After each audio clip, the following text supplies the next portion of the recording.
Welcome to the Lounge Lizards podcast. It's so good to have you here. It's a leisure and lifestyle podcast founded on our love of premium cigars, as well as whiskey, travel, food, work, and whatever else we feel like getting into. My name is Gizmo. Tonight I'm joined by Rooster, Puba, Senator, Pagoda, and Bam Bam. And our plan is to smoke a cigar, drink some tequila, talk about life, and of course, have some laughs. So take this as your 127th official invitation to join us and become a card-carrying lounge lizard. Plan to meet us here once a week. We're going to smoke a Cuban cigar tonight, share our thoughts on it, and give you our formal lizard rating. We smoke one of the most listener-requested Cuban cigars. We celebrate the life of the late Habanos legend Min Ron Nee, and we discuss the recent civil unrest in Cuba, all among a variety of other things for the next 90 minutes. So sit back, get your favorite drink, light up a cigar, and enjoy as we pair Don Fulano Tequila Reposado with the Montecristo Especiales No. 2. A Cuban panatella tonight on the pod from Montecristo. It's called the Especiales No. 2. It's a 38 ring gauge cigar by 6 inches long. The factory name is a Laguito No. 2, and this is the second Laguito No. 2 that we've done on the pod. And boys, we're back to Montecristo after almost 50 episodes. Yeah, we're back. Nice toothy cigar. Nice Vitola. I'm surprised we have not done this cigar. I mean, it's there's it's a lot of Montes we haven't done. We have a lot of listeners that have requested specifically the Montecristo Especiales No. 2. A lot of guys love this cigar. And I think it's because it comes at a reasonable price point. It's not a major time commitment. If you're sitting down for a smoke, this is kind of, right in between that Petite Corona and what you'd get from a double Robusto or something like that. It's about 10 minutes for me. From the way it looks. But yeah, we are back with Montecristo. Let's cut this thing, boys. See, we're getting on the cold draw on the wrapper. Everybody has their fingers crossed. These are notorious for having a decent percentage in the box with draw problems. So hopefully that's not the case tonight. Mine's wide open. Open draw, right? Wide open. Yeah. Mine's I really like the nice. cold draw. Cold draw is great. Little cedar. A little fruit, honestly. Yeah, you're right. Raisin, maybe. Figgy. Yeah. Tastes Montecristo like. Oh, this is going to be good. How many have had this before? I've never had this. I've never had it. Never. I had one probably about 2 years ago. And I'll be honest, it wasn't great. It was certainly lackluster compared to, at the time, my experience with Monte No. 1 and Monte No. 2. But I'm hearing that the current run of these, so this box is from early 23. It's PTE February 23. I'm hearing that the current run of these is pretty good. So, The ring gauge demands a very slow pace smoke. Oh, yeah. This thing will back right into you if you go right through it quickly. It'll definitely bite you. Oh, yeah. Somebody had sent me a bodyguard Of this. but really had a lot of aging. It had the old, the lighter colored band on it. It was delicious. The delicious cold draw smoke. is enjoyable. Yeah. Wow. See. All right, boys, let's light this thing. The Montecristo Especiales No. 2. Again, it's a 38 ring gauge cigar by 6 inches long. Factory name in Cuba is a Laguito No. 2. And it's a Pantella.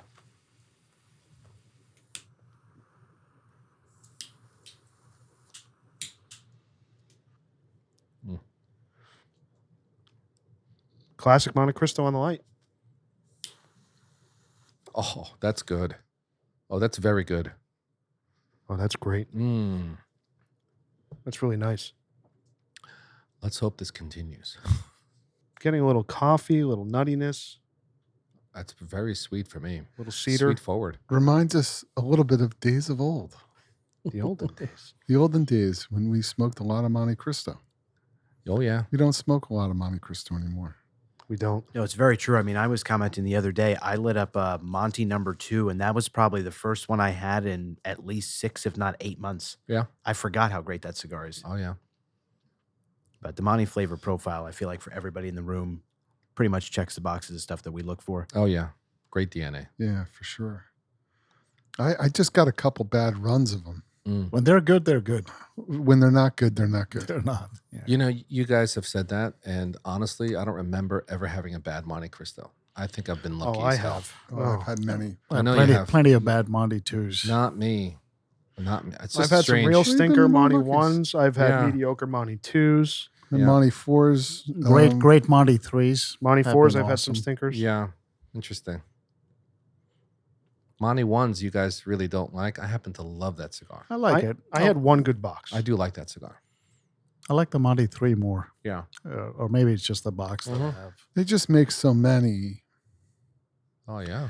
One of the ones we talked about doing was the, I think it's called the Petite 2 or Yeah, the Petite number 2. the Petite Mhm. number 2, Yeah. That's good. which I hear is a sleeper. It Wow. definitely is. That's a beautiful cigar. Great cigar. Beautiful cigar. We bought a box of those in Cuba. You did.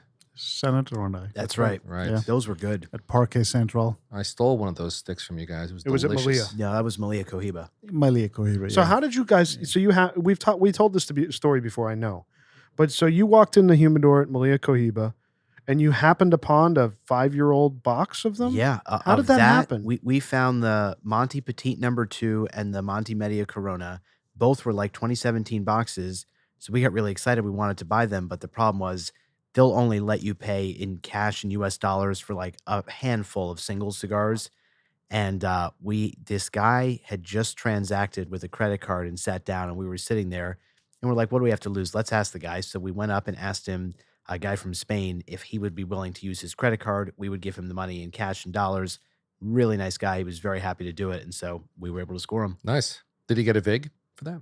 I think I added a little bit. Yeah. That's cool. So thank It you. was my idea. Well, how were they? I mean, like, because I hear that cigar. I've always heard that. I've never bought a box. How were they? Very good. So Excellent. the Petite number 2, that was the first one I had ever tried. It was honestly better than any great regular Monte Regular 2. Monty too. That's right. Yeah. They were delicious. And that little Media Corona, I hadn't had that. I think Rooster had it before. I love that stick. It's just like a chocolate bomb, Yeah. just like for this little cigar, just packs so much flavor. Yep. I thought both were excellent. So where do you guys slot the Petite number 2? For me, anywhere I would a Monty 2, which is, I mean, most occasions in the afternoon, before dinner, after dinner, late in the evening. It's pretty versatile. Yeah. You can have we it used to, anytime. we smoked like hundreds of those Oh, yeah, we did. back in the day. Mm-hmm. But then there was like a bad run of them. Like I got like boxes that were just, and I still have some. I'm like, well, maybe something will change over time, and I haven't the- revisited them. Are you What talking about year? the regular 2 or the Petite? The regular 2. No, the okay. regular 2. I was The talking about the Petite 2. Petite. Yeah. Oh, I'm sorry. The No, it's Petite okay. 2. But I just haven't gone back so much to the Monty 2 because I had some bad luck. Yeah. Hmm. I think the run since people will argue 2018, early 2019. I think 2019, certainly 2020 through current of Monty 2 has been really, really stellar. But I have that. But I've had bad boxes from those years. Sure. 18s as well? You know? Yeah, Wow. Wow. absolutely. Of course. I have multiple 18s and 19s. The 18s are incredible. I don't have anything older than that. You have a 17 that you hate. Yeah, I got rid of most of my 17s. Yeah. He gave it pretty a much Pagoda. Across all markers, he just got rid of the Pagoda 17. I box. cleared out. Yeah, but yeah, I think it's a little bit of And they- potluck. I think and there's they charge me a potluck with premium. with Montys. You know, it's a little bit of a potluck thing. They make so many. You know, it's a True. little bit. It's a little potluck. And I think what we learned with, on the Danilo episode, I think it almost reaffirmed what we were kind of going against, which was that getting cigars from the mother factory made a difference. And certainly I left that Danilo conversation and the, time since we've had that conversation, really feeling like if you're going to spend good money on a box of cigars and they're made at a mother factory and that's a choice, that's where I want to get cigars from. Agreed. So Monty so 2s, true. I want out of Corona, if I can get them out of Corona. Yeah. This cigar that we have in our hand right now, these aren't made No, just a anywhere other provincial than at the factory. provincials. Yeah. So Yeah. what do you guys think of the cigar so far? I'm really surprised. I think it's great. I think it's delicious. No I mean, complaints at all. Number one, talking about a provincial factory versus a mother factory. I mean, the fact that this is from a provincial, and I think everybody's draw is performing really well. Oh, yeah. The ash looks great. It's well constructed. So they've done a nice job. But the flavor profile, the thing I'm the most shocked about, I'm not tasting much youth like I would have expected to get on this, being just like a year old. And all the flavor notes are really clear and defined. I'm Mhm. really happy with this. Yeah, I'm getting deep earth notes, a lot of fruit. It's fruit forward for me with the earth tone in the background and some pretty heavy coffee. Heavy Yeah. coffee. Yeah, Yeah. it's really quite delicious. It's And you know surprising. what kind of stuck in my head, like after being with Danilo? He mentioned that whenever there's a hurricane in Cuba, Right. the crop that comes out is harvested After. The year Yeah. after. the year after hmm will always be good. Yeah. You have to imagine all those minerals and sediments are coming Right. up and it's being mixed with the topsoil. That could have something to do with it. Yeah. Who knows? Oh, very scientific. Correct. Really good. Really Correct. good. Oxygen oxidizes. I bet that comes into play somehow. No, it doesn't. I'm not sure how, but I bet it does. You're relieved of your duties tonight. So, boys, these come only in semi-boit nature boxes of 25 cigars. They used to come in a semi-boit nature box of 10, and this would have been very cool, even though it was discontinued 45 years ago. It used to come in cajones of 100 cigars in cellophane. Can you imagine? Which- I mean, can you just imagine a shipment? UPS shows up at your door and there's a cajon of Montecristos. We got your cojones right here. Like they're delivering a side of beef in tinfoil. So this is one of the oldest cigars. Obviously, it came out in 1969. It's been around a long time. Shares the Leguito number 2 name with only 2 other cigars that they're currently making. I mean, technically one in regular production, which is the Corona Especiales from Cohiba, which came out in 1967. And the other one, which I guess is still current because I've seen recent box codes, but I'm not sure if they're still making them. The other one we did on the podcast is the Punch Mantua, the regional edition from Italy, which was announced in 2018. Aside from that, everything else that has come out under a Leguito number 2 factory name is either a special release, a regional edition, a Reserva, etc. So this is, alongside the Corona Especiales from Cohiba, the only Leguito number 2 in production. I just don't understand why Monty was willing to use a semi-boit nature box for this, and all the other know. stuff they make are in the dress boxes. It's so true. It makes no sense. Makes no sense. Because this is so much more classy, right. Oh, of course. and it's certainly more sturdy. And more protective. I mean, Yeah. and how much are these a stick? These are about 15, 18 bucks a stick, I Yeah, would say. I mean, what's crazy is like a Monty 2 or even a Petite number 2, you're paying more than that. You are. You'd think they would use the nicer box for a higher price stick. it's It's true. interesting. I mean, it could have something. I'm just speculating, but the smaller ring gauge warrants, I guess, a semi-boit nature box because They're if more they delicate. yeah, because well, if they get semi-box pressed in a cardboard box, it can affect the draw. But I mean, are they thinking ahead that much about it? I have no idea. There's got to be a method to the madness. I don't know. That's what it is, probably but- another box that's used by other. The boxes are made. They contract for the boxes maybe with other makers that are making something the same size. I don't know, in volume potentially, and they. I mean, the thing you said that was convincing to me was maybe the ring gauge, but then I think about it. What's a Monty 4 in ring gauge? Unless they're able to amortize the Monty box. 4 is a Moravas. It's a 42 by 5 1/8. So it has a Like a little bit of petite- ring gauge on it, but shorter, about an Petite inch. Corona. Then they affix Corona. the latch. I don't know. Yeah, it's just odd. It's odd. It could be like a procurement thing, like where there's another box of cigars that are this similar size, where they're just. I don't know.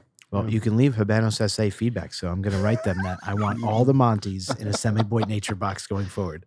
I'm sure they're going to be changing that immediately. Well, I love when you ask them, like people we've talked to in Cuba about, how they decide these new releases that they come out with every year for like the Habanos Festival. And it's like, oh, on the website, you can just submit feedback to Habanos SA and people request that they want these things. And like, you actually expect me to believe that they give a shit what people are putting on the little comments section, basically on the website. There's no way. No, it's not even worth the exercise of typing the email. Yeah, and clicking I'm sure send. most of them are lower the prices, and that certainly hasn't happened. So this is a really nice cigar. Dude. It's very elegant for its size. It feels elegant. It tastes sophisticated to me. It's quite delicious. I would get a box of these. If this continues, I think it's worth pursuing. It's like milk chocolate. Yeah. Yeah, Right? a lot of cocoa. Very enjoyable. Yeah. But it's grounded with that earth tone in the background. Yeah, For me. yeah, It's exactly. like it's woody, earthy, Yeah.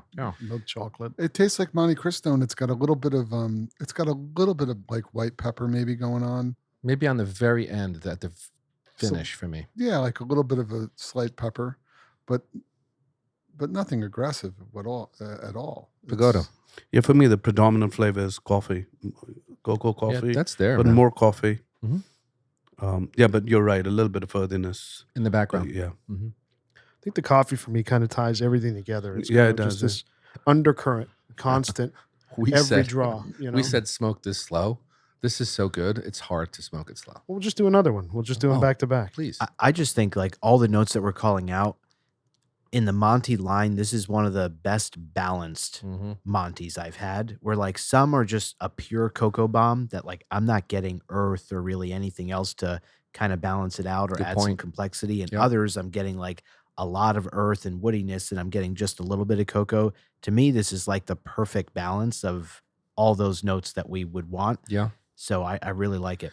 It's reminiscent of that little Media Luna, that little Corona, half Corona. What's it called? In the yellow tins. I've got a bunch of That's those. the Media Corona. Media right? Corona. I'm sorry.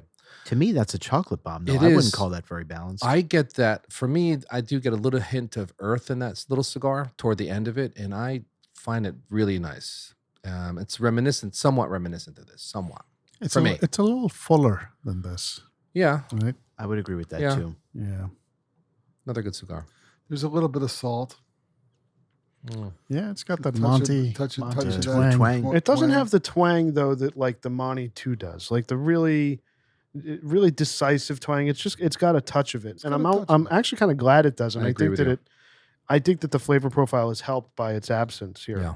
And coffee, earth, and the cocoa being the predominant notes. Mhm. But it's funny, they really are all kind of putting their stake in the ground. You can really taste them all uniquely, but it's a really nice marriage of everything. Yeah, which is what Senator calling it out. It's really pretty accurate. It's well balanced. Yeah.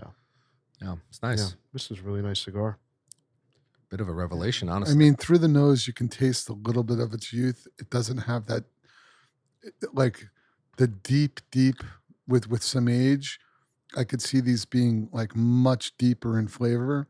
You through the nose, you can kind of taste a little bit of the youth, but it's not a detriment to the cigar for where it is in its point. I find the opposite to be the case with this cigar. I kind of don't taste any youth. Now, I haven't had any of these, right? This is the first one I've ever had, but it's it's punching above its weight class from the point of view of age in that typical Yeah, I'm not profile. getting like ammonia. I'm just Oh, getting. yeah. I'm just getting a little bit. If you put it through your nose, I'm getting just a little bit of youth. That's all. Uh-huh. It's not a detriment to Sure. the cigar. I have to say, I'm shocked. I mean, Gizmo, we're well into the first third. I haven't heard any commentary on the Retro Hill. Well, except I got from Puba. blasted. I got blasted on a recent episode. Okay, about Wow. my enthusiasm for Look, the Retro Hill. for I've- you and I, I've you know taken what it is? from an 11. I'm Here, back down hold to a on. 3 band. For you and I, retro is such a natural thing. We don't even talk about It's it. true. We're Right? very. It's just there. We're Sounds advanced like an smokers. excuse. man. Part of the repertoire, man. But we'd love to hear what you're really Yeah, experiencing please, tell right it. Tell now. us, Giz. I think the Retro Hill. How does is- your nose feel? The Retro Hill is really good. I do agree with Puba. I am not enjoying the Retro as much as I am the traditional draw. I think the Retro is showing a little bit more of the rough edges, let's say. There's more pepper, There's a little more pepper, but they're just but that's it's- not rough to me. but it's not as smoothed out as it is on the normal draw. Yeah, I agree. With I agree. It's previewing nicely, is what I'm trying Exactly. to say. It's previewing nicely. It's not like through the nose. It's bad. It's just it presents a little bit of its youth. So let me ask you guys a question on flavor profile. I think I would put this at a mild to medium in body. Mild to medium. Would you guys agree with that? And mild in strength, I think. Totally. I agree. But I think very elegant. Yeah, I'm thinking about that. It's really flavorful. But I guys. think it's a don't merit. know. But the body, I think the body of it is actually quite. The finish is not short. No, Agreed.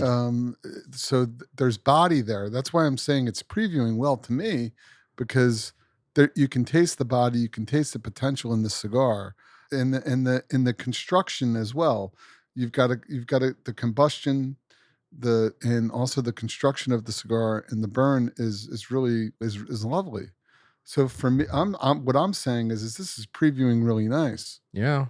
I'd for a probably young mild to cigar. medium makes sense. Probably going a little bit more toward medium. Medium, for me. yeah. Just Yeah, toward I it a agree. touch. Yeah, I don't think it's mild. No, but I it's think not it's more firmly towards, medium. Yeah, it's like right? in between mild and medium. Yeah. I think this is a cigar. I think what I'm liking about it, and obviously we always talk about where we would slot it in our rotation, right? To me, this works at breakfast with a cup of coffee. It works after lunch with a light salad, and it works, as you're With coming a into light dinner salad. Lights. in the A car. Caesar salad in the car. Doing 70 down the highway. What do you want? A cob with no egg and like a light vinaigrette? Just maybe a little Lemon slice of vinaigrette. salmon in there, a little smoked salmon, Just in a beautiful Or- afternoon. or A first light salad. or first cigar of the night. The side of champagne Yeah. or a light salad. Honestly, I was thinking about that as you were saying it. It's so flavorful. I could see me ending the night with this, depending on what I've smoked in a sit. This could end the night nicely because it's a short smoke. I don't know. I think don't know. I'm aligned on every occasion that's been said, but I'm not sure that I'd have Mhm. this as my last cigar of the night. Yeah. I agree. I think like even an Upman Half Corona has a bit more body than this does. I think like that's like firmly Oh. medium. I think a Monte Media Corona don't is know. firmly medium. I think Davidoff Bellicoso is firmly medium. I think Oh, any sure. of those short smokes really have more body than this, and I'd prefer to finish a night than Oh. something like this that I think is. You have I agree to- with Rooster. That's between You got a mild and retro to medium. get those notes. I mean, you got The thing I think else, the retro hail is messing up somebody's palate. Not to sound cliche. I mean, it's a young cigar, It is. and you can feel some of that in it. I think the cigar's got a lot of potential. I would lay these down for a little bit, just even a couple of years, and I think when you revisit it, it would be really, really improved. I think it's got a really great. This is a really, really great preview. Mhm. These are great with age. I can vouch for that. You've had an older one? That's right. He's Yeah. had one. Oh, really? I will say Yeah. though, to your point, Senator, you were calling out some of the other cigars that we kind of look to as end of the night cigars. I think all of us reach for those cigars you listed: Half Yeah, Corona, that's true. Of course. Davidoff Bellicoso, Of course. some of those other things that we go Yep. to for kind of a dessert stick. Mhm. Here's what I'll say: when I lit this, and as we've been smoking this for about 20 minutes now, I'm happy that I didn't have a cigar prior to this cigar tonight coming into this episode, because I think this cigar does need to kind of kick things off. And I think if it's following, especially a Padron. Padron, a richer a cigar. Nicaraguan of some sort, Sure. or a Dominican cigar, I think it might be overpowered a little bit. That's a good point. 100%, That's a you good know. point. Oh, 100%. No doubt about it. I mean, there's notes of Vegas Rabena, kind of those chocolately, earthy. I agree with that. Yeah, Yeah. that's a good no- call. Elegant cocoa. notes Yeah. that you get in a Famosos that you. I mean, I'm not going to the Classicos category, but a downgraded. It's the Ford Fiesta of that. But What? but like it's got the interior. It's got the luxury interior trim. Hey, Hank, I need my keys. I got to take the Ford out tonight. I'm just saying, I think that with age, this cigar is the way it's smoking now. If you picked it up in 5 years, it's a home run, a real home run, a Yeah. real sleeper home run Possibly. in terms of agree. value. So, boys, this is the 6th Montecristo we've done on the podcast tonight. Of course, because it's one of Habanos' global brands, there's a ton of cigars in regular production. And being that it's the 6th cigar we've done, we're not going to revisit the history. Really, the key things to know is it is one of the 6 global brands for Habanos SA. It was established in 1935, as it's been celebrated by Habanos and also the New World cigar. We actually did both of those 1935s on the podcast in the past. And it's one of the highest selling and most popular brands in the world. I'll go through some of the cigars that are in regular production now. Montecristo number 1, Montecristo number 2, number 3, and number 4 are very, very popular. The number 5 is a Petite Corona. The Joyitas, which is a small Panatella, 26 by 4.5. I've never had those, but they've been around since 1969, which surprised me when I was reading that earlier today. The Montecristo Especial, which is the sister cigar to this, a Leguito number 1, which is 38 by 7.5. Of course, it's very close to, it might be identical to the Fundadoras Mm. from Trinidad.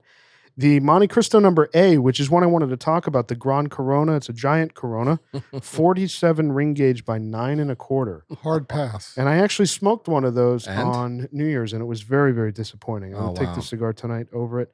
And it had about 5 or 6 years of age on it. Also, the Edmundo we did on the podcast, that's the Robusto in the line, the Petite Edmundo, and then the Monte Eagle series, which is the Open Eagle, which is a Robusto Extra, the Junior, which is a short Panatella, the Master, which is a Robusto, the Regatta, which is a Petite Pyramid. That line has never been really celebrated by Montecristo smokers, and they now have announced another one in that line called the boy. Slam, which is a weird name for it, which is a Robusto Extra, 52 ring gauge by 5 5/8 inches long. Weird that they called it the Slam. The high-level line right now from Montecristo is called the Linea 1935.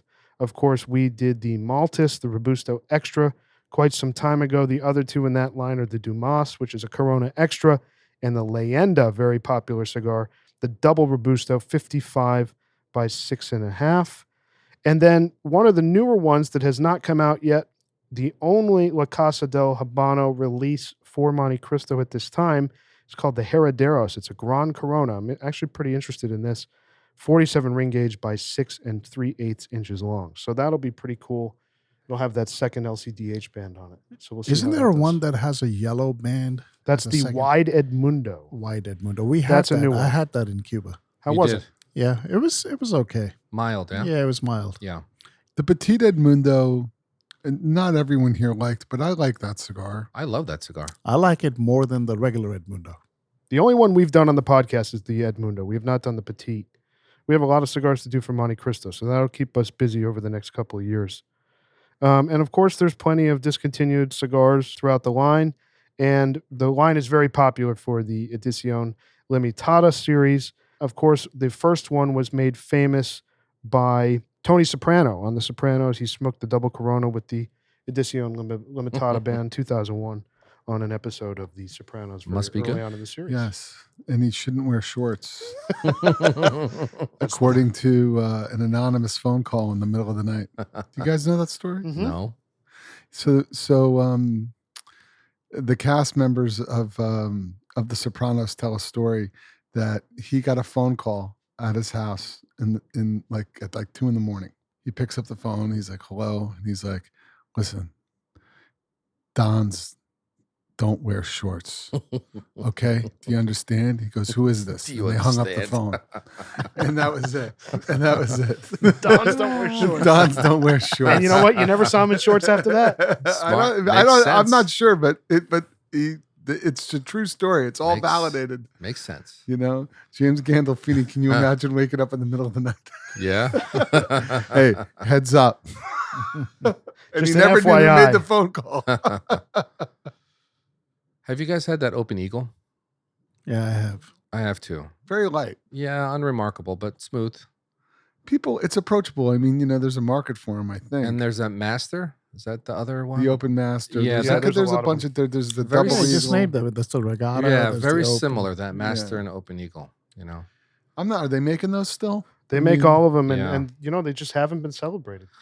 And I got to be honest, the Leyenda, I had one a month ago, and we all bought those, I think, as a group in our early days in Senator's Garage. I don't remember how old they are. They're pretty old. They're plateauing and going down. Like Which they're- ones? The Leyendas. They're not old.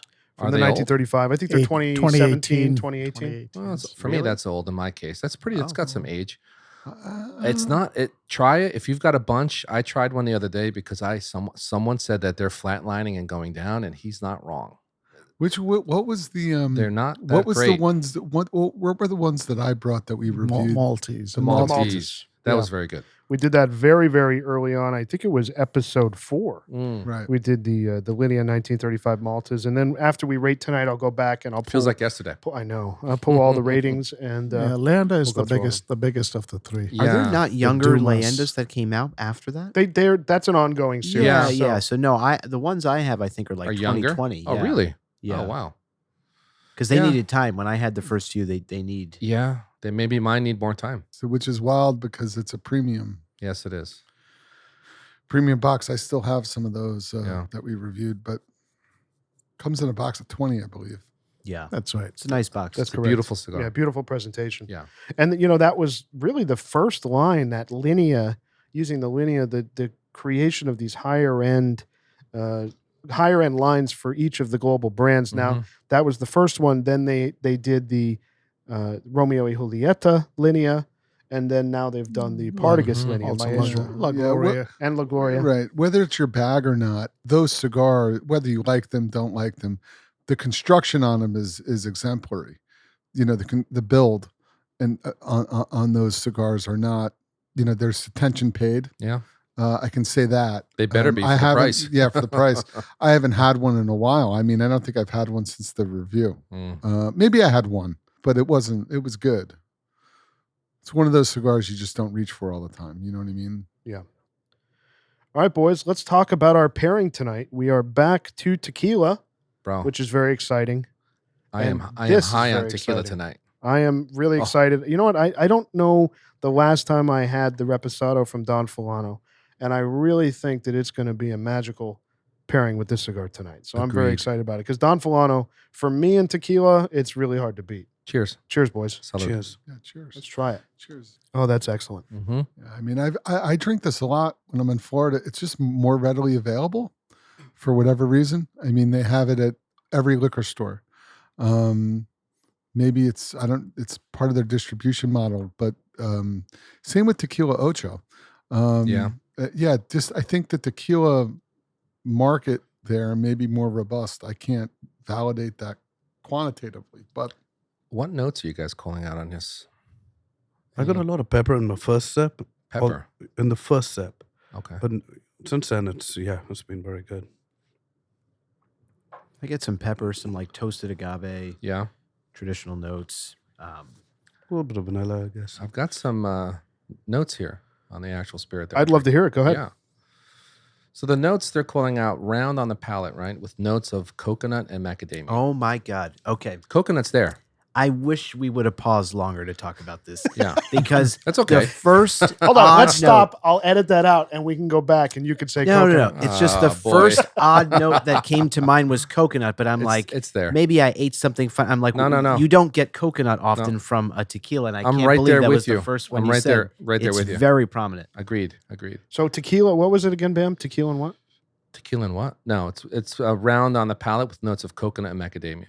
Those are the general notes. I meant coconut, not tequila. Yeah. On the palate, what they're saying is it's enticing sweet prune, right? Cooked agave, as Senator mentioned, and mature fruit compote with from the mid palate.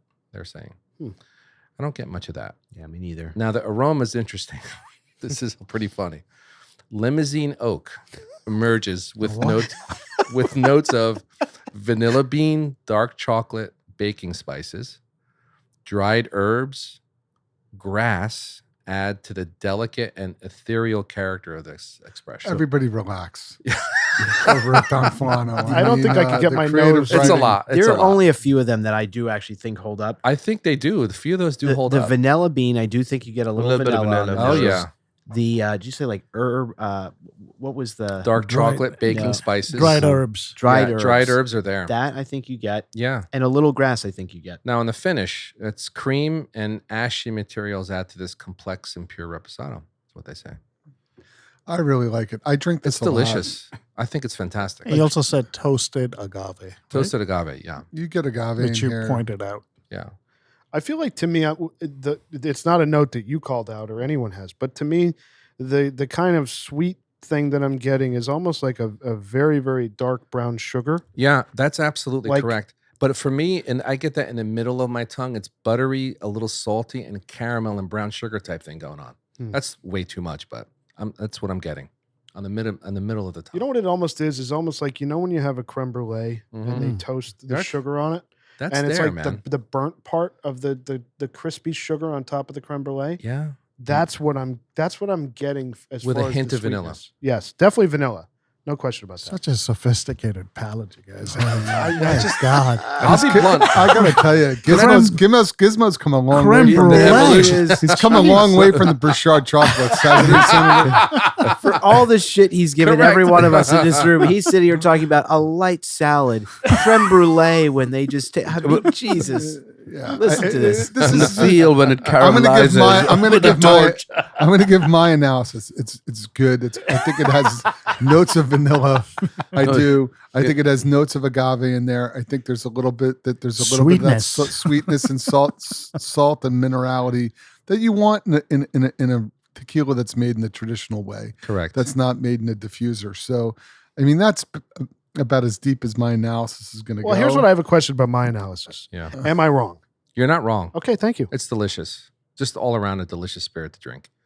A few more details if you don't mind. Oh, I'm ready. Yeah. So the agave itself, this is all foreign to me. It's a Maduro Pinto agave. Oh yeah, Yeah. I know what that is.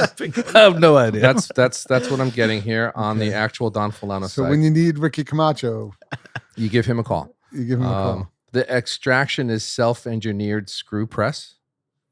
Just to let you know, the distillation is 80% copper pot, 20% coffee.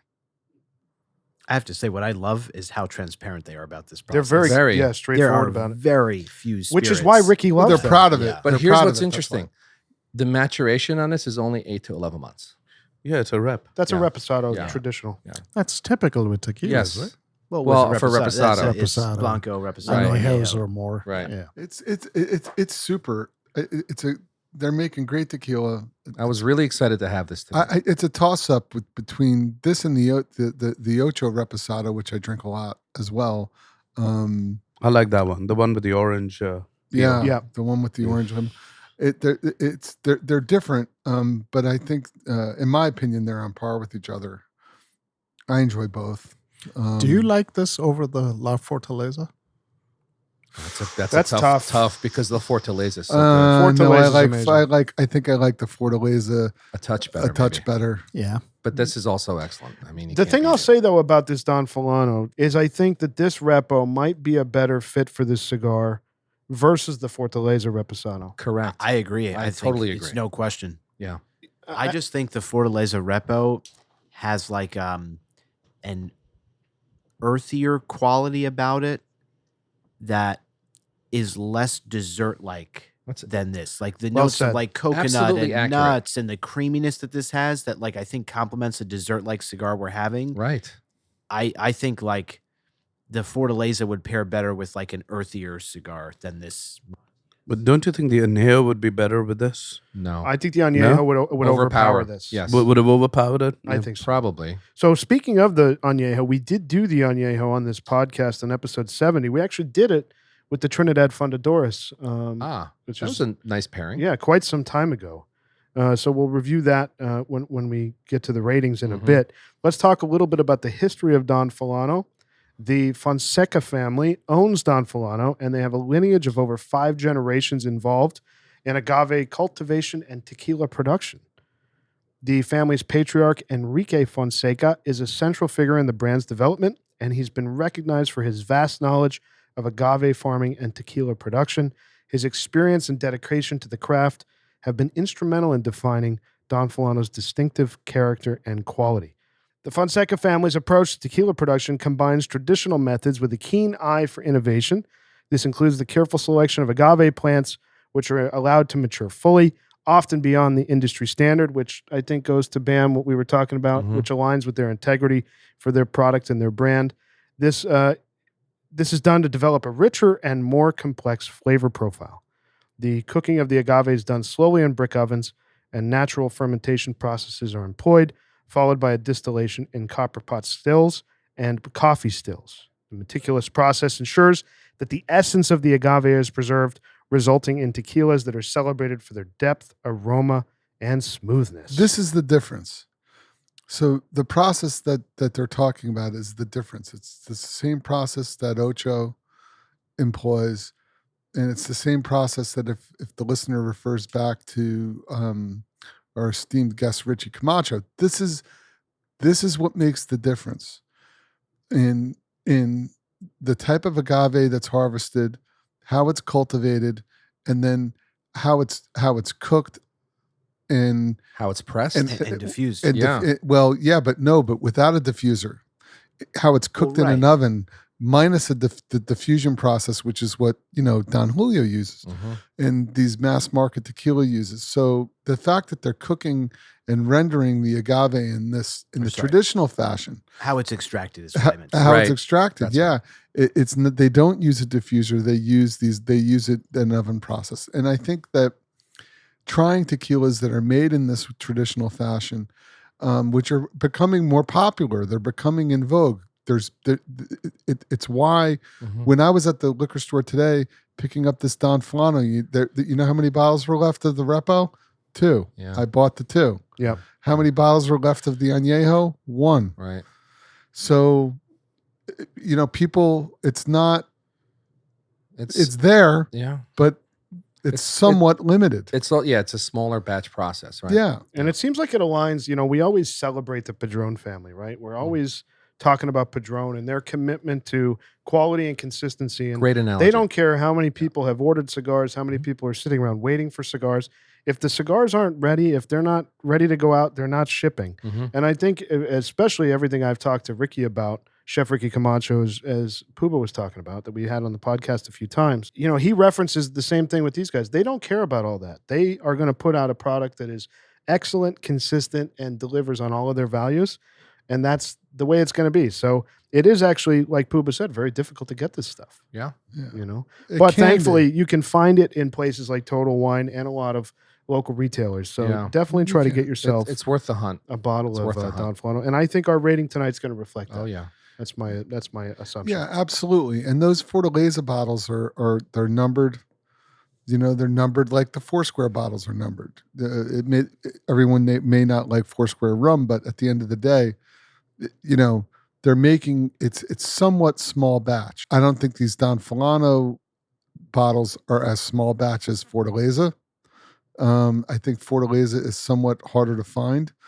I find it harder to procure a little bit. Don Fulano's a little bit in between.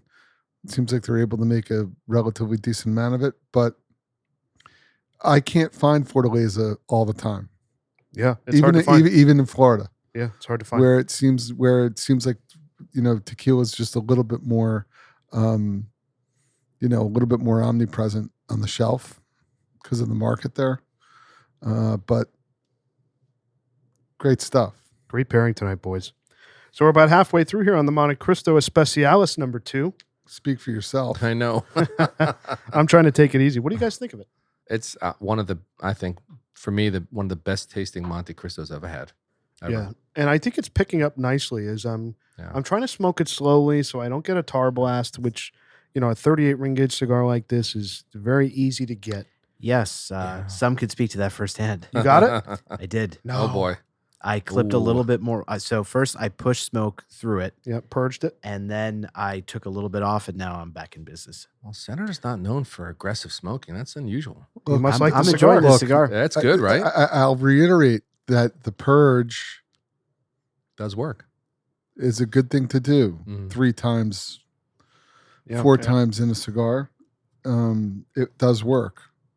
The thing to Gizmo's point that I like, about midway through, it does pick up a little bit, and it inches closer to medium, which I think helps in terms of versatility, because when you start this cigar, I think, we were talking about where would we slot this, and it's kind of between mild and medium. And I think the fact that now this is creeping up toward medium, it opens up the kind of occasions that I'd be willing to light this cigar. That's right.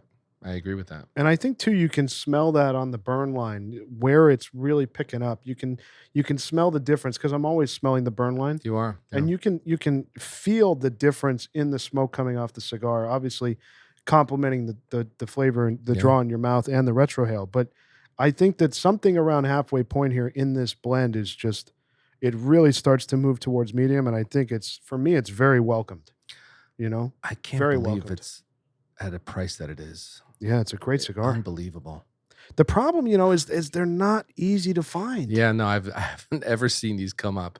So I think somebody was saying, Lizard Henrito was telling us earlier when he saw we were doing these tonight, said he actually saw them on I Havanas recently. Get out of here. But I haven't seen them pop up much. I think they come up like Coronas Claro or Schwa Supreme. I think they only come up in spurts.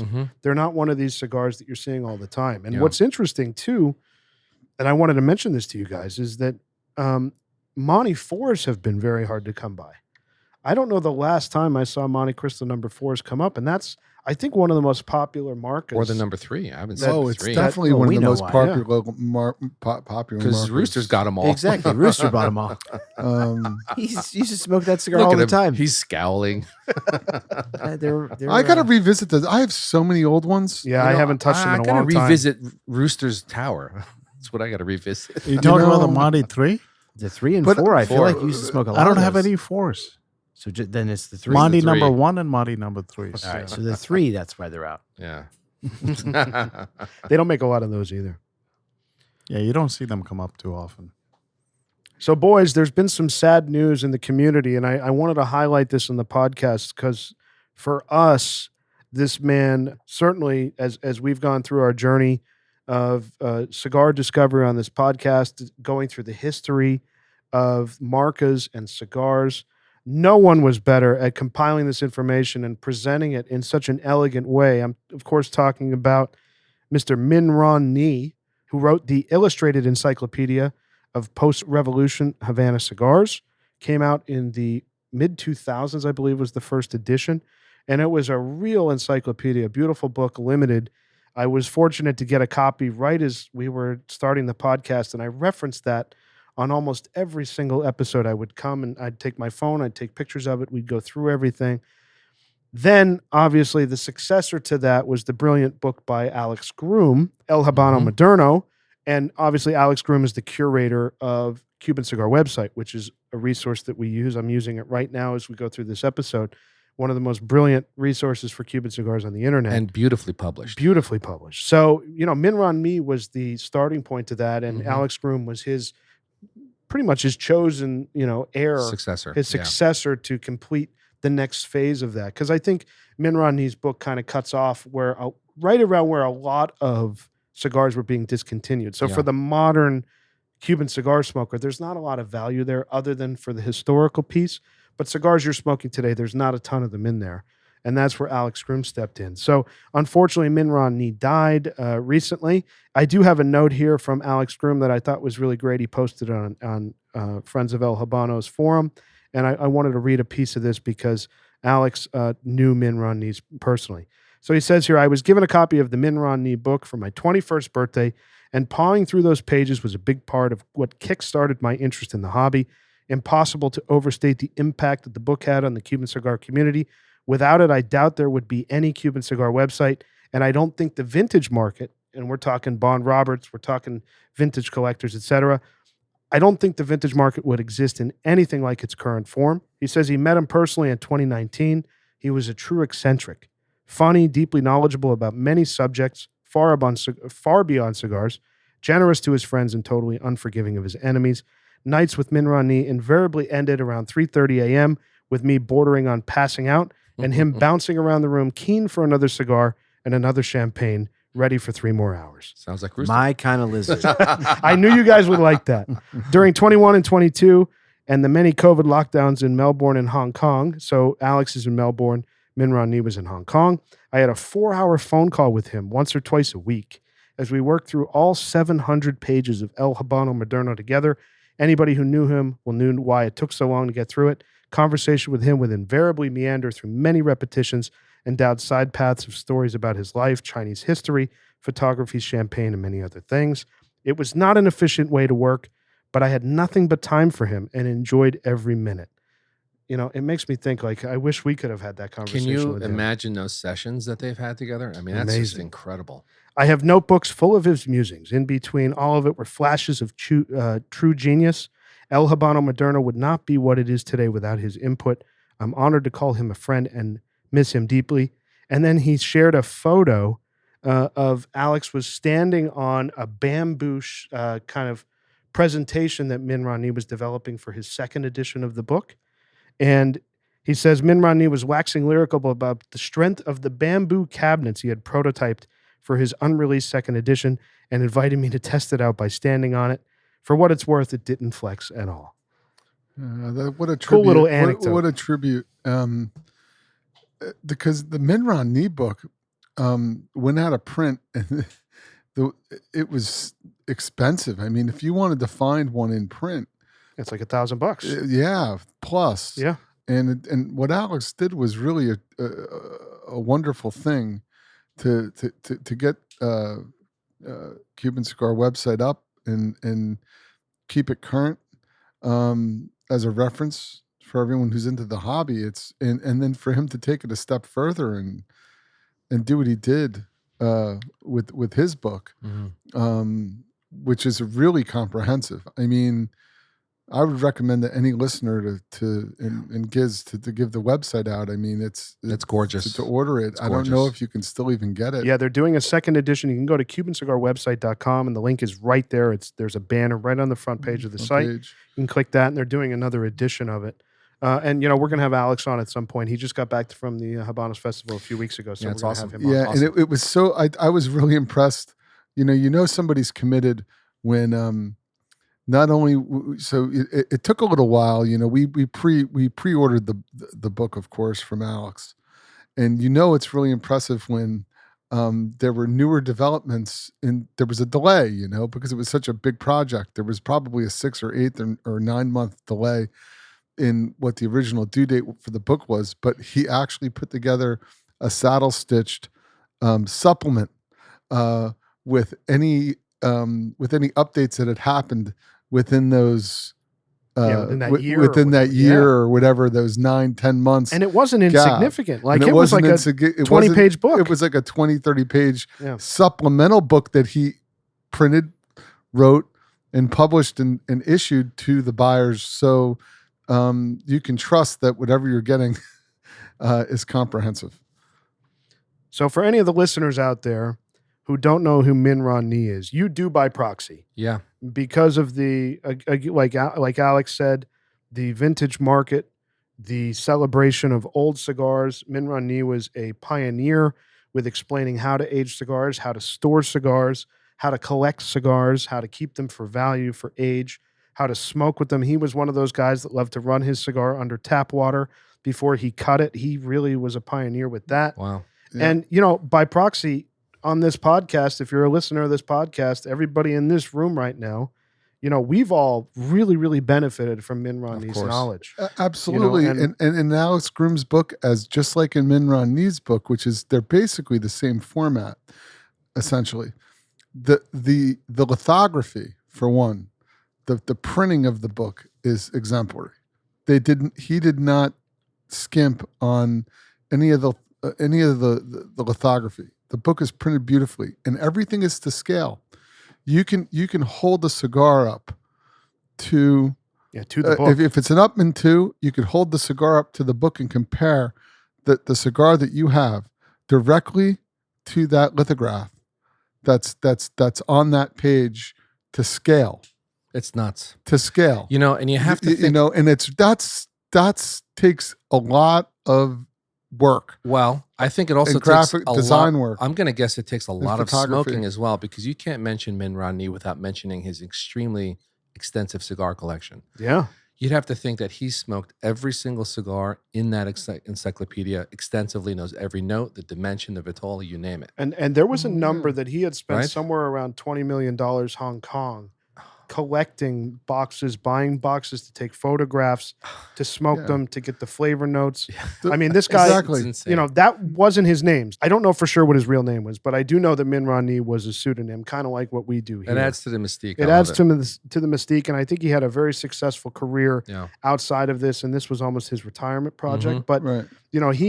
no expense was spared making sure that everything about his encyclopedia Just was incredible. complete. And the work that it takes to be exacting with the sizes, where you can hold the cigar up to the book, it really is exacting. I mean, it's a lot of design work. It's the graphic production is staggering. The graphic production is staggering, Absolutely. along with the accuracy of the content. Yeah.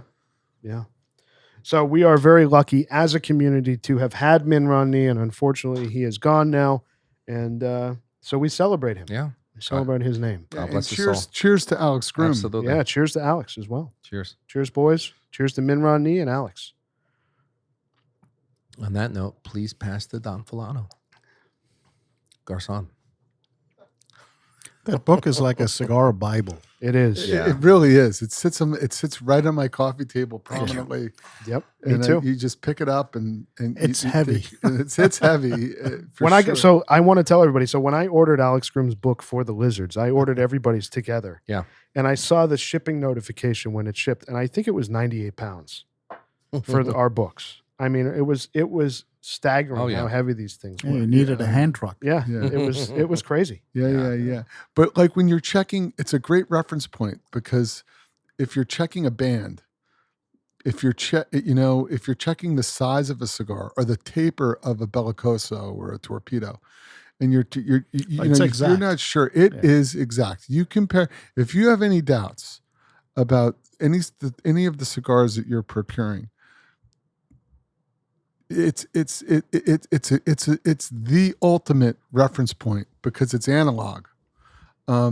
So you can hold up an Upman 2 and you can hold that up, or you can hold a Montecristo 4 up to that book and you can compare exactly the band, the size of the cigar, what it should look like, and then bump that up against what the flavor note should be. Mm-hmm. And you can pretty much protect yourself in a decent way from counterfeiting. And it's not that it's a fail-safe, but it's a good checkpoint and reference point to have about what kind of cigars you may like, may not like. So I'd highly recommend it to anybody. It's a really fantastic public. It's you don't see books like this made. No. Extremely well done. Especially Anymore. for a hobby like ours, Yeah. which is not it's not like the Rolex community where there's hundreds of millions maybe of people in history who have wanted or had a Rolex or celebrated a Rolex, where this is a much smaller community than a lot of other collectibles. So, it's the Bible. It's a triumph. Yeah. It is. How much did the book go for? I think it's around $200. $200. All right. So, boys, we're into the last third here on the Montecristo Especiales number 2. What's everybody thinking? It's picked up in strength a little bit. Yeah. Yeah, It's but got a little fuller. I think in a But really it's smooth and still a medium smoke. still very well balanced. Yeah. Still very smooth. It's gotten more woodier, I think. Yeah, I agree with that. Yeah. I agree. I will say the final third is where I think a little bit of the youth shows, and it is woodier, and I've lost a lot of the dessert notes. So the first 2/3 for me were fantastic. I really enjoyed, but the last third, it's good, but to me, it's not great. Have you lost how are you doing, Giz, with your stick? I'm doing good. With your dessert notes? Because I haven't yet lost my dessert notes. Not just yet. Everything's picked up for me, and I haven't lost any real flavors. It continues to carry through, but it's dissipated, of course, right? Because you've got more strength at the end. I'm not quite getting the cocoa notes that I was getting in the beginning. until about the Same. half. Yeah. I'm definitely still getting the coffee. Maybe the cocoa's faded a little bit. Maybe. Getting maybe a little bit of a. I wouldn't say it's bad. Almost like a bitter thing on the front of my tongue. Yeah, It's showing not bad, though. it's showing its youth. I'm Not in a with, bad way, though. I'm with Senator. Yeah. Given the age of the cigar, I don't think there's any criticism that I would give to it. It just shows it just presents a little bit of its youth down the stretch in the last third, but I think that's to be expected and not surprising. And I think it previewed really, really well. And again, I'll reiterate that the build, construction, and burn was really good. I didn't have to touch this up. Do you have to touch it up? Yeah, and I did a little bit, but the thing I will say to the point around the construction, the combustion also that a cigar at this ring gauge has produced almost yeah. all the way through It's impressive. Really good, has right? been really good. Yeah. Yeah. Yeah, the combustion's been amazing. Totally. Every draw is a massive amount of smoke. And not a single touch up for me as well. Yeah. Yeah, I didn't touch it. I didn't touch it up at all. I mean, I think that's a real merit. Agreed. For sure. So, boys, it's important to talk about the good things and the bad things going on around the world, especially as it relates to our cigars and Cuba. And it's been big news going on recently over the last few weeks that things have gotten pretty bad in Cuba, especially around power and food. And now I'm hearing water as well, obviously relating to power. Pumping water is a little bit of a challenge, but people in Cuba's second largest city, Santiago, staged a public protest and have continued to over chronic power blackouts and food shortages, which is really, really terrible. I've talked to a few friends of ours on the ground there, and they said that they've lost water and power at times for 18 to 20 hours. People we know. Yeah, people we know. So this is in Pinar del Rio, this is in Havana, this is in Santiago, It's awful. all over the island. And it's really just a lack of fuel to power the generators that power the island, which is really terrible. And what happens then is it's a trickle-down effect. Obviously, there's already a food shortage to the point where the government asked the UN's food program for help with food shortages, sending unprecedented requests for assistance in providing powdered milk to children under the age of 7. That's when they're asking the UN for that. It's really That's really sad. bad. Hard. Very It's hard. really bad for the government to be doing that. And now what happens obviously is when the power isn't working, refrigerators and Of freezers course. holding the food that these people have worked hard to collect Yeah. are failing, and now that food is spoiling. So there's a real, as we've said in previous episodes, there's a real humanitarian crisis going on in Cuba. So I empower anyone who is traveling to Cuba to make sure that you're traveling with a load of stuff, the best you can to give away. If it's food, if it's sealed food, powdered milk, whatever it is, just don't show up empty-handed if you're going to Cuba. But Always good advice. Yeah. it's a really terrible thing what's going on in Cuba, guys. A real sad thing. It's a sad thing. I mean, the saddest part of it is like the country obviously needs help, and there are countries that could help them. And you just look at how the Cuban government has handled this. I mean, these protests that have happened, it says that these are some of the biggest demonstrations since 2021 or 22 when Hurricane Ian had hit Cuba. And the Cuban government is going and saying that the American embassy in Havana is responsible for stoking these protests, which is just so outrageous. And obviously the U.S. government has completely denied any involvement in this. And it's like there is already so much tension between these countries. At some point, if the Cuban government wants any chance of being able to provide for its people, it's going to have to change how it approaches countries like the United States that could very well help. Right. And it's just a shame to me that instead of using this as an opportunity to maybe humble a little bit and try to seek a policy change with America, Wow. to double down on the rhetoric and just point the finger at the U.S. for it is just outrageous. And isn't there always the chance that it will align itself more with China and Europe and Russia rather than the United States? Yeah, well, the problem is that those countries don't actually care to help the people. No, They're they not don't. They're care not to- humanitarian driven. Right, Right. exactly. They care Well, to no, they're more invest- business driven. Right. They care Yeah. to invest in a country like Cuba to profit, make money for themselves. Exactly They could right. care less if the people It's suffer. true. That's very true. Yeah, and what's unfortunate about that is that I think everything that we've seen about Cuban people that we've met there, and certainly we've only met a few, right? So we're not talking on a grand scale, but these people are not motivated to do things other than when they cannot provide the basic needs for themselves and especially for their children. Someone's going to, get a little upset when they can't feed their kids. That's a real powerful thing. Sure. Like Senator said, for the government to point the finger at the United States as opposed to humble themselves Yeah. and try to make good things happen. Yeah. It's a real tragedy because They I should- assume they the should be United States taking- are going to veto. Yeah, they should be the taking a UN different tact, Yeah. honestly. Yeah. But it's very tough, and it's very difficult for the people of Cuba because if you speak out against the government, there could be severe consequences. Of course. I mean, this is a statement on X or Twitter, whatever you want to call it, from the Cuban president who said, quote, mediocre politicians and networked terrorists lined up from South Florida to heat up the streets of Cuba with interventionist messages and calls for Yeah, chaos. that's just I mean, that's outrageous. that is it's lunacy. Propaganda. Of course. They're not helping themselves by doing that. No. The fact remains is that in that kind of an environment in a communist country, if there are people who are incentivized to listen to what you say, this has been going on since Castro. If you're caught saying something that's that undermines the government of Cuba, you can get thrown in jail for a long period of time. Of course. Like my brother's father-in-law. Mm-hmm. He spent 6 years in a Cuban prison for things that he said. And in private conversation, by the way, not on the internet and in a not elsewhere, just in a private conversation. This is pre-internet. Yeah, sure. In a private conversation. So, it's a sad state of affairs, and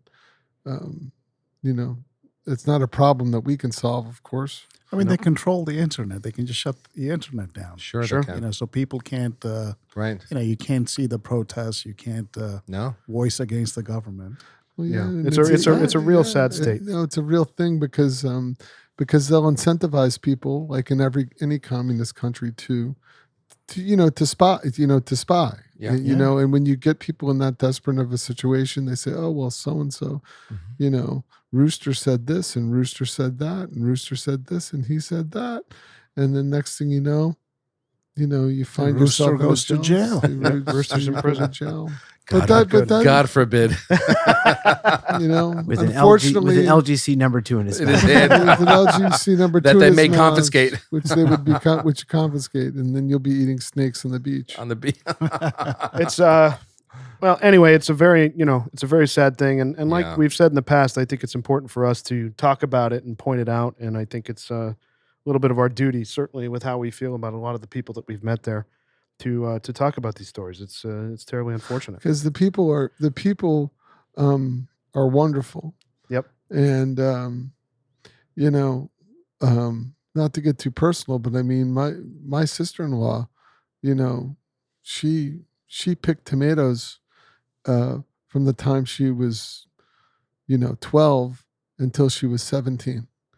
And she had like 2 pairs of underwear. That's it. Do you know what I mean? And working for like $5 a day.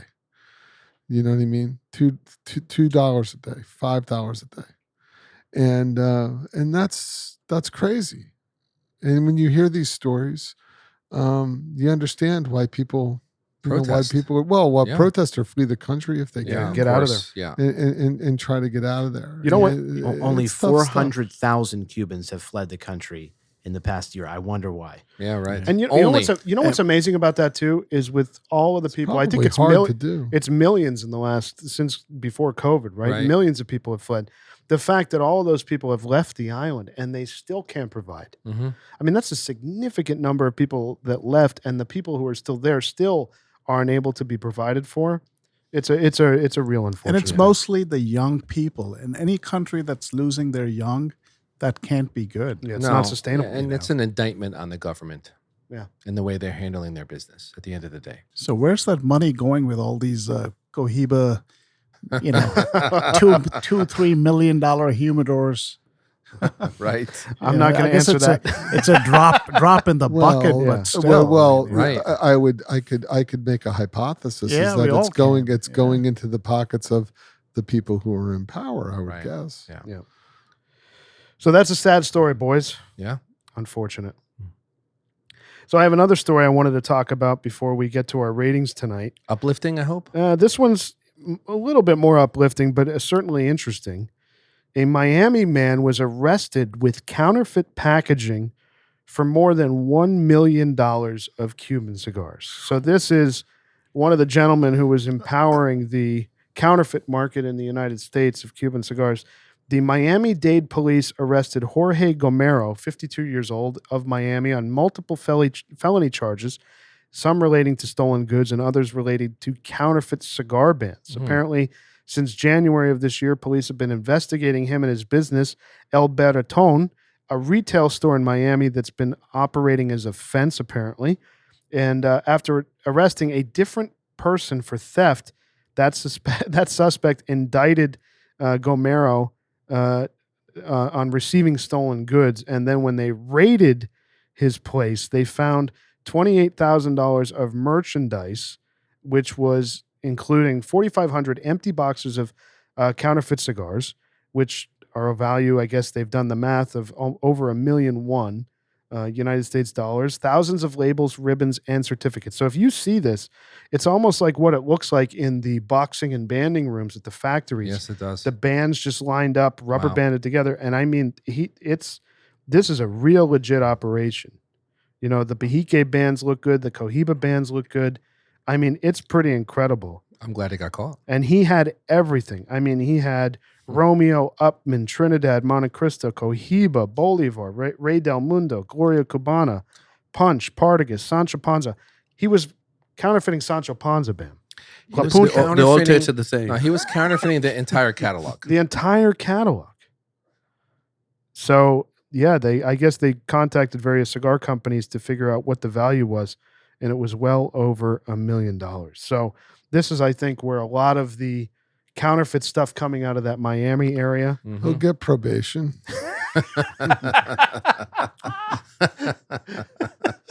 What's he gonna get? What's he gonna get? But I have a question over here. He's counterfeiting something which is not manufactured and produced in the U.S. anyway. He'll get probation. No, I think it's still a problem that it's Is a it? counterfeit good. Certainly. But Yeah. I think the biggest problem is it's counterfeiting to sell a product that is Sure. illegal. Yeah, in it's the like a United double States. whammy. Right. Yeah. That's why they're going to go after this guy. Yeah. Yeah, maybe. This is what I wish Sense. Customs and Border Patrol was chasing down, not Pagoda's bag of. 15, 20 cigars. Yeah. They're gonna put the bans on pagodas. Damn, is that the one I He's bought an last accessory. They're gonna sell it back to. I'm a customer. I'm a customer. So I wanted to note this because I thought this was a really interesting help for folks sourcing from gray market vendors, which certainly this guy was probably supplying some of the gray market vendors, certainly operating out of Miami. And Rob Iola on FOH listed different types of gray market vendors. I'll highlight a few in order. Number one, sourcing exclusively through one Habanos distributor, sourcing from more than one Habanos distributor, and then it moves to sourcing from Habanos distributors and privateer wholesalers, which this guy was, and then it gets even worse into Cuba direct retailers, etc. The only two safe ones are people like, I think, Havanas, who are sourcing from Habanos distributors and retailers, one or more. But once they get into private wholesale, they say that they're buying them from Cuba direct. They're getting them from random retailers. Yeah. That's really where you get into problems. So It's you dangerous. need to know where Yeah. you're buying your cigars. Guys with the initials MM, like Yeah, Mickey Mickey Mouse on Mouse. Facebook groups. So it's very, very, very, very easy to get duped if you don't know where you're looking or who you're buying from. So just be very, very careful. Certainly, if you find something you want to, want to ask us a question if it's legit or not, you can certainly send us an email, and we'd be happy to help. So that's the story, boys. Yeah. Thank God they caught one. I hope they find all of these guys, and we can get back to a normal supply chain of Correct. legitimate Cuban cigars. But Yeah, we need to talk a little bit about how not to lose a cigar case Oh, Pagoda. on a please. subway train for the Absolutely. third time. With a DuPont cutter, no less. DuPont. I'm not ready. How about this for the next episode? Which I'm going to skip. That tequila is that tequila doing a number on you? Is it? So Pagoda, really the question that Rooster's trying to ask here is just like the unbanded cigars that you lost in the Miami airport coming back from Cuba that you actually had sourced in the United States. Still, that one bothers me.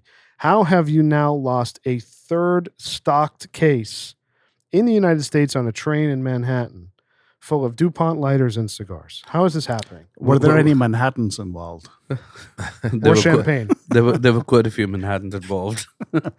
Well, life. Life. Life gets in the way. You win some, you lose some.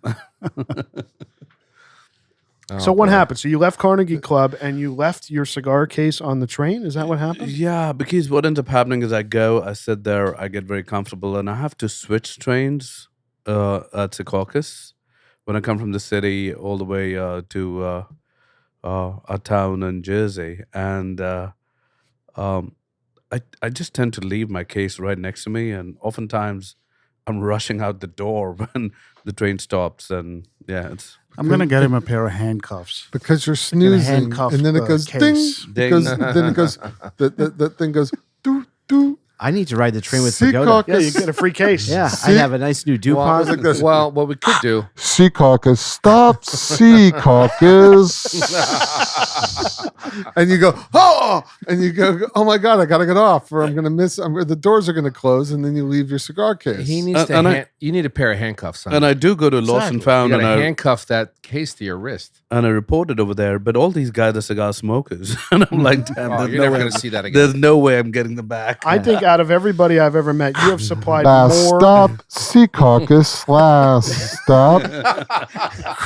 Oh! You have And there's supplied your more cigar card. cigars Your cigars are to gone. government agencies than anyone else that I know by far. So this is now what, your third or fourth one you've lost? I hope. Is it a write-off? I don't know. Can I write it off? What's a write-off? No, I'm just kidding. I think you should put an air tag in all of your cases so you can at least see where it is, and you get a Right. notification if you separate from it. And then what I'll do is I'll pick you up. We'll go down and we'll rumble. We'll get your case back. No, I'm in. It's I'm all all right. in on that. It's all right. It's all right. All yeah. right. No, so I lost them in my AirPods this time, and I could see that they Oh. ended up in Staten Island. And what am I going to do? How do you contact the person? It is what it is. All right, boys, we're coming to the end of our evening here with the Don Fulano Reposado and the Montecristo Especiales No. 2. I got to tell you, this was a really good pairing. I'm interested to see how these ratings end up tonight. Any final thoughts here before we rate the cigar and the pairing? Very enjoyable. Yeah, really good.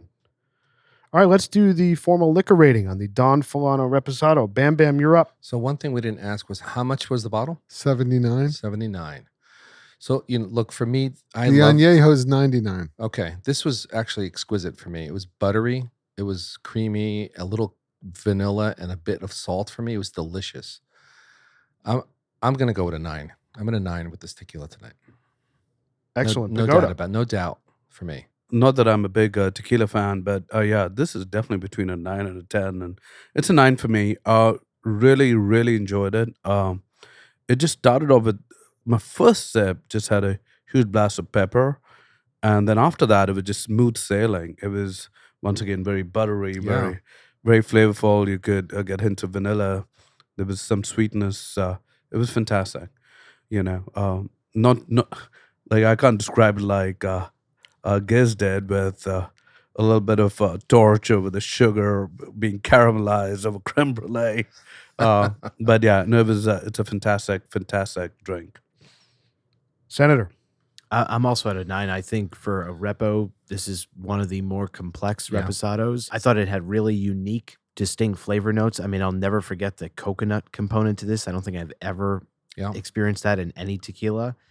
And I would definitely drink it again. So for me, it's a strong 9. Before I give my rating, I want to say something about the coconut. It's interesting because the flavor note coconut I would normally associate with rum, right? Like that's a rum kind of note. So for it to appear in a tequila, Yeah. like I don't know why my brain would never even have associated that with tequila, but Mhm. it's just interesting how that came up tonight and how that was a component Yeah, of the it's flavor. a thing. It's definitely there for me. It's on the front of the Yeah, spirit. it's well in the description. It was macadamia, Right. and coconut. vanilla. So that's kind of It's there. That's a mashup. Yeah. It's nice. I mean, I enjoyed it. I think there's some complexity here that you don't find in Most you know, repos. in- You don't in- see in- that in most repos. Yeah, Yeah. that you don't see in most reposados, and it's made in a traditional fashion. So for me, it's a 9. I do want to say one thing that there were at least a couple of, sips that I had, which gave me a little bit of the chocolate. Now, I don't know whether it enhanced the cocoa flavor in the cigar, which gave me a really good feeling So of it's that. in the description of the notes of notes, a yeah. dark chocolate on the aroma. So maybe you're getting that on the finish. Maybe it just enhanced it. possibly. It was very, very pleasant. Yeah, it's in the It's description. it's an excellent drink. So I'm also at a 9. I thought this was an excellent repo. I thought the pairing tonight with the cigar, it couldn't have been better. Yeah. It was fortuitous, really, because we hadn't intended to drink this specific tequila tonight. It's true. We ended up with it, and it was a perfect match for this mild to medium cigar. I guess ended up towards medium, but Mhm. most of the cigar I felt it was mild to medium. So I'm very, very happy with a 9, and that puts the formal liquor rating boys at a flat 9.0. And that's a great rating. So let's look at the other Don Fulano we did Like I said, it was on episode 70, quite some time ago, 57 episodes ago. We did it with the Trinidad Fundadores, and the Don Fulano Tequila Añejo got a 9.6. That tracks. I'm right? sure I For give an it a 10 añejo, because yeah? I do like that one. Slightly Yeah. better, yeah. That does track, and Pagoda, you did give it a 10. Yeah. Oh boy. So the other one that we mentioned tonight was the Fortaleza Reposado, which we did on episode 44 with the Diplomatico number 2, and we gave the Fortaleza Reposado an 8.3. Wow. So it scored 7 points lower than tonight's Don Fulano Repo. So that's what we have for the Don Fulano boys, and it's time to do the formal lizard rating now on the Montecristo Especiales number 2. Rooster, you're up. Yeah, great cigar. Really enjoyed it. I mean, it's all 6 of us smoking that cigar. No draw issues All the way down. all the way down. Having said that, I mean, I think the first half, I'm like at an 8, but the second half, the score kind of diminishes to a 7. But I'm going to round it off to an 8. I think it's a phenomenal cigar, and it has potential to age really well. And I think a couple of years is going to do wonders for the cigar. So it's an 8. Okay, Puba. Yeah, I'm with Rooster. For me, I think it's got a lot of potential, and I'm incorporating that into my score. It previewed great, like I said before. It had a lot of great notes up front. I think with age, this cigar will be fantastic. So for me, at the price point, all things considered, it's an 8. So price point is really interesting as it's factoring into my rating tonight. This cigar to me was shocking. I expected this to kind of land in the 6 or 7s, quite honestly, because I had heard some things in the past. I had seen other people review it. I had never smoked one, I don't think. Maybe 2 years ago I smoked one. I don't even remember.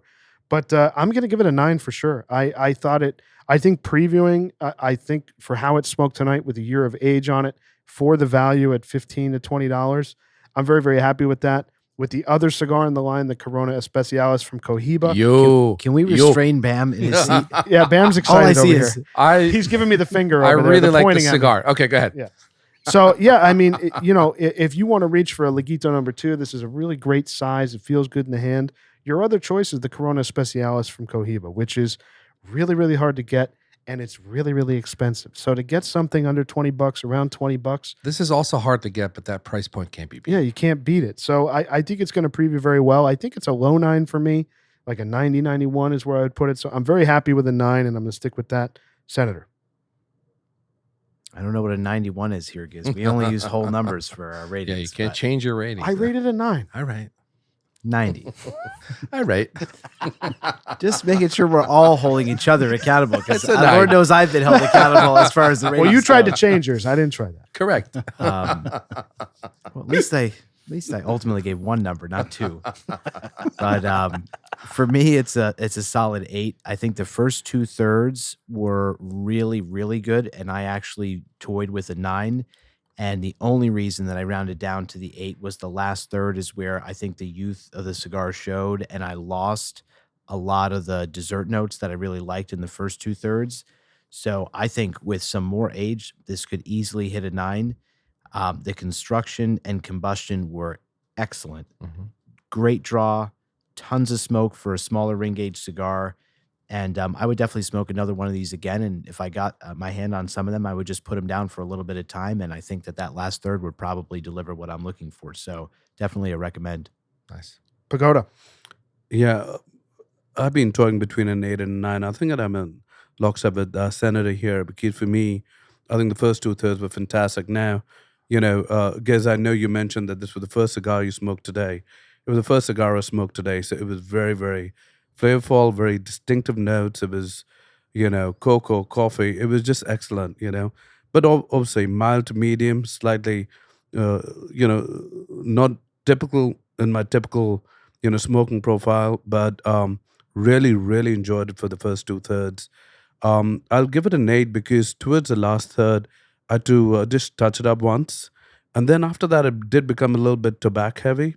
And so it lost its, flavor profile towards the end. And I think an 8 is a good score for me.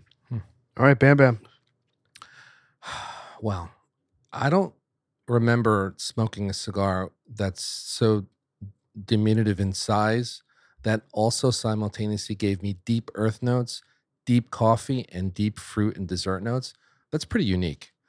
I was at a 9 from the get-go, and I'm at a 9 all the way through. I took this down literally to a quarter of an inch of a cigar. I didn't get the ammonia at the end. I didn't get the dissipation of the sweetness. It did dissipate a little bit, but it became richer for me. For me, I'm at a 9, It got more earthier and woodier. which I love. But the slight hint of fruit continued. It was very faint, but that for me, I pursue that. So You for didn't me, get any yeah. rough edges in the no, last third, really? I really didn't. You I know, got lucky too. I did not have Yeah. any bite at all. No, I didn't took have- it all the way down. No bite at all. And that could be, we go back to the marca itself. There is a little inconsistency that could play into it. Sure. You know? So, boys, that puts the formal lizard rating on the Montecristo Especiales number 2 at an 8.3. Oh, that's a good score. Let's compare that to some of the other Montecristos we've done on the podcast. Honestly, it's a bit low as far as I'm concerned. You think so? Yeah, I do. I think it's a fair score for how All it right. performed tonight, honestly. Yeah. I mean, I would have given it a 90 or 91, but that's me. Here we go. All right, let's Just change it, Giz. Why don't you? You No. can't. No recanting. No, Pagoda's already upset with No me. for- retraction. All right, let's go through the others. So on episode number 4, we did the Linea 1935, the Maltus. That was an 8.9. That's a Robusto Extra. On episode 28, we did the classic Montecristo number 2, the Pyramides. In the Battle of the Pyramides, that got an 8.4. On episode 46, we did the Montecristo number 1. The Lonsdale performed very poorly at a 6.3. On episode 66, we did the Edición Limitada from 2019, the Supremos, which is a Montesco Robusto, a 9.0. And finally, on episode 80, we did the Edmundo, which was the Robusto from the line, which got a flat 8.0. So this is kind of in the middle of the pack. Yeah. I'm sorry. I think that's a perfect score. I Yeah, think it so is. too. It's good. It's good. It's a good score. Because I would take a Monte 2 over that cigar. It's Well, I think different. it's also the application. It's a right? I different mean, cigar. a Monte 2 can Yeah. fit really almost anywhere after This- any kind of meal, this is true. anything. Right. Yeah. And this can't. Yeah, well, this that's can't. true. That's Because true. the Vitola and the dimension, of course, dictates that, right? No, Yeah. it's To a nothing to do degree. with the Vitola. I'm talking about the flavor profile. This is a mild to medium cigar. Wow. A Monte 2 is a firmly medium cigar So that you can smoke anytime. Hold on. You're going to tell me that didn't tick up toward the middle or Toward the back half, Toward yeah. the back Yeah. half, but not in the strength was in a youthful fashion, Like- not in a deep, complex fashion. That's what you two got, I think. Yeah. The Yeah. last The two of you inch got of that that. cigar finally hit medium. Halfway through, it was just inching closer and closer to medium. A Monte 2 is medium all the way Yeah, through. Monte 2 is definitely more versatile. I will admit that for sure. I was impressed by the elegance of such a small, diminutive, as you Yeah, said, cigar but the in your power hand. that it gave you. No, it just felt The flavor profile it's is just pretty an excellent powerful. cigar. I think 4 years from now you pick that cigar up, it's it's a 9. completely different. Could be. All right, boys, a great night tonight. Good pairing. The Don Fulano Reposado Tequila was a 9.0, and the Montecristo Especiales number 2 got an 8.3. And that's it for tonight, boys. We'll see everybody next week. Keep smoking. Hope you enjoyed this episode. Thanks for joining us. You can find our merch store and ratings archive at our brand new website, loungelizardspod.com. That's loungelizardspod.com. Don't forget to leave us a rating and subscribe on your favorite podcast platform. If you have any comments, questions, if you want to reach out, say hello, tell us what you're smoking, email us, hello@loungelizardspod.com. You can also find us on Instagram @loungelizardspod. We really appreciate your time, and we'll see you next week.